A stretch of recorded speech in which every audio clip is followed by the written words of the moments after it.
called out at the city gate, telling what had happened. We went to the camp of Aram, and surprised, they said.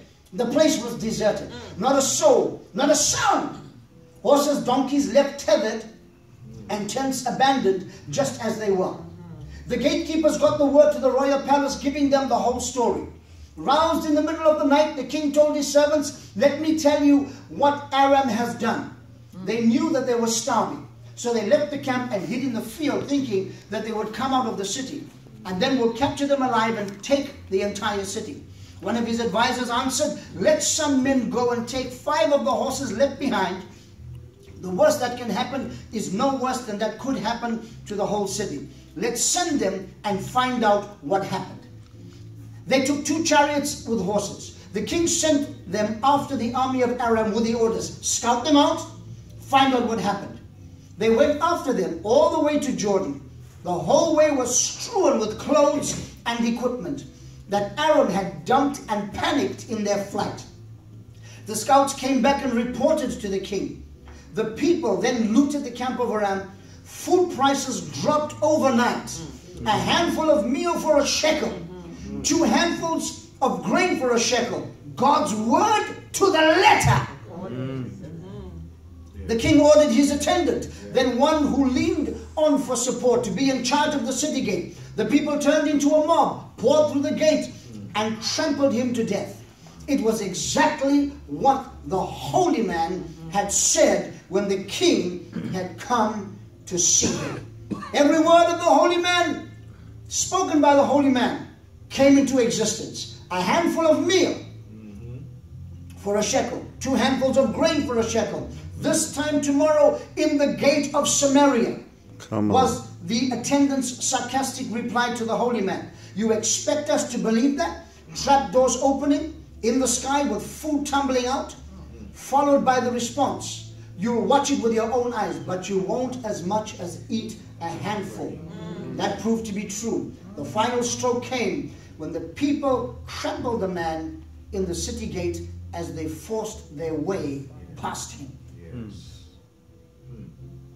The Bible says in Ephesians chapter 4 verse 11, and he gave some to be apostles, prophets, pastors, teachers, and evangelists. Each of those has a function in building and perfecting the church to be what God's designed it to be. Now, in the ministry of a prophet, we have the glorious capacity to see what we heard in the last song. What God said he would do, he is able to do, and he will bring it to pass. My most favorite preacher said these words, said it this way, Bishop Michael Pitts. He said, you only have a problem when you have a promise. Promises create problems. Because within promise, you have the promise, and then you have the fulfillment of the promise. Come on. Now, how many of you know the promise is great? The promise is the genesis of the moment to begin. The promise is the alpha moment. The moment God speaks and says, you shall be blessed. The minute God says, all of the land that you walk upon will turn to gold. When the word that comes to you in the Genesis, in the Alpha, comes to you in the prophetic DNA of God that says, I have aligned your life for greatness. All of us get excited about promise. Because we stand on the promises of God. Why? God is a surety. Because that which he promises, he will do. But there's a challenge with prophecy and prophetic ministry and a prophetic word. Because God can give you a promise through a prophetic word, and in the genesis of that moment, we receive that word by faith. Everyone say by faith. That's how prophecy works. Prophecy works by faith. So we grab the word by faith. So the biggest partner here of promise is faith. Now God is sure. So as we know that God is sure and God will see through his promise, we know what God promises, he will fulfill. So the trouble is not in the promise or the promiser. No. The trouble is not in the fulfillment of it. Oh, where's the trouble? In between. Right here where I'm standing. In the interim. Yes. This is what I've come to speak to you about this morning. Lord help today. Because there's times when you go to the doctor and they tell you you've been diagnosed with something, and you say, well, I'll go and get another opinion. And you go and sit in the waiting room because a promise has been given to you. You've got 6 months to live, and you now have to wait it out. The challenging thing that we have is this process right here. And this is the process I'd like to speak to you about this morning. I've come to give you hope. Yes, sir. Because many of you have been given great prophetic words. Yeah. If you've been given a prophetic word, what I would like you to do this week, you've got some homework. Because if ever prophetic ministry is going to work, it has to work with prophetic action.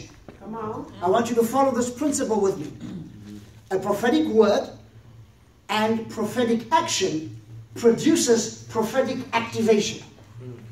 So sometimes things can only be activated on a promise when we act them out. Yeah. Okay. All right. So what happens here is Mark chapter 4, when Jesus was teaching on the parable of the sower. In Mark chapter 4, he said some of the seed was thrown and it fell by the wayside. And when it fell by the wayside, birds picked up. So what happens is in our moment of promise, the devil is there. The devil is watching. Yeah. All of the naysayers are there and our haters are there. And they're watching. And the danger of promise is that at promise, your promise can potentially be aborted. Why? Because it's in the place of promise, you have to receive everything by faith. By faith. You haven't seen it. You haven't seen the house. You haven't seen the car. You haven't seen the $1 million. You haven't seen your husband or you haven't seen your wife. You don't see it. It's a mystical world. It's a world where you have to navigate through with the dynamics of faith. How do you build your faith when you get a word? Number one, a word is always predicated on it being released. Everyone say released. Release.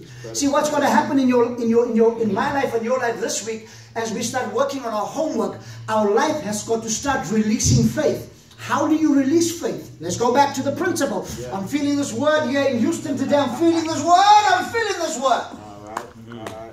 A prophetic word with prophetic action produces prophetic activation, which brings your prophetic word into fulfillment. That's why I've said this is a manifestation mandate. We have a mandate from God to bring everything that God has spoken over our lives into manifestation. Yes. Now, how does that happen? Let's go through our text. The first thing is we have to start making some declarations. I love how the scripture begins, where Elisha says, the famine is over. It's over. Now, this is how it works. The promise works with the nature of the promiser. What are you saying? This is what I'm saying. The nature of the promiser is that God works in eternity, which is way over here. Oh, yeah. God works in past fulfillment. Why? God's being is eternal. So when God speaks a word out of his being, it's not a now word. It's not a word that's here. It's a word that has gone past the fulfillment of your life. Right. In life, you have time zones. Time zones. And someone asked me yesterday, what is time? And I tried to give them an answer. And I said, well, what do you think time is? He says, well, I had a stroke the other day. And while I was getting the stroke, and I was being diagnosed in hospital, people said I was going to die. He said, I began to seek God. Like nothing's happening. And I asked God a question. I said, God, it looks like my time is up. What is time? And this is what the man said to me last night. I'm stealing his answer. God said to this man, he said, time is a tool given to man by which he can regulate his day. I almost started speaking in tongues when he said that. Can I say that again? Time is a tool given to man by which he or she must regulate or can regulate their day. Wow. Can I share something with you? Yeah. You know what the biggest killer is of the manifestation mandate? It's time. Time can sometimes be such a killer. Why? It's because sometimes in time we fall into this chasm. A chasm. And a chasm can be a depression. Yes. Now what happens at promise? We all elated. We get a prophetic word from Brian Kahn. Brian comes in the house. Hallelujah. God bless Brian the prophet Kahn. Yeah. And he prophesies and you get a great word. That building is yours. That car is yours. That house is yours. And what sometimes happens with the promise, God puts carving in the promise. He puts such great detail into the promise. Then the promise even becomes more credible. Especially when the promise is given by an independent prophet who doesn't know you, knows nothing about your life. So here the emotion and the excitement begins. You're excited, you're jumping, tears are streaming down your eyes, there's snot and spit running all over the place. You leave that place like you can bench press a rocket ship in Cape Canaveral. You can take me to NASA. I'll bench press this rocket here right now in Jesus' name. You're jumping out of the ceiling. You can walk on water. You can fly through air. You can speak to the dead. Take me to a mortuary. I'm going to raise some dead people. You're so fired up. So the promise is wonderful. But we have to be careful because at the point of promise, there's great burst of emotion. And we must be emotional. But this is the challenge. From your emotion to your fulfillment, you have to deal with the chasm. Joseph! Yes, Dad? Come here. I'm in Genesis chapter number 37. I'm in verse 3. Come here, I want to make you a coat. And come here, my boy, I want to outline you. He gives Joseph a promise in this coat. So Joseph gets the coat by way of promise. It's a father's coat. It's a coat that has many colors.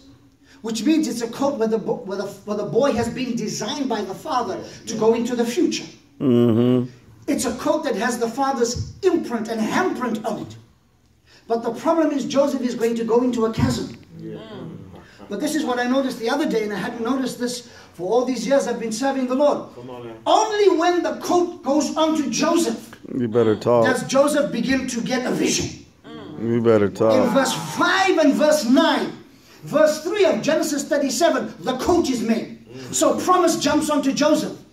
Touch your neighbor and say, promise has jumped on you. Promise has jumped on you. So when promise jumps on you, God specifically outlines that promise to who you are, where you are, what you have, what you don't have, what your strengths and your weaknesses are. It specifically outlines to who you are. God is intricately designed with the details of your life. Yeah.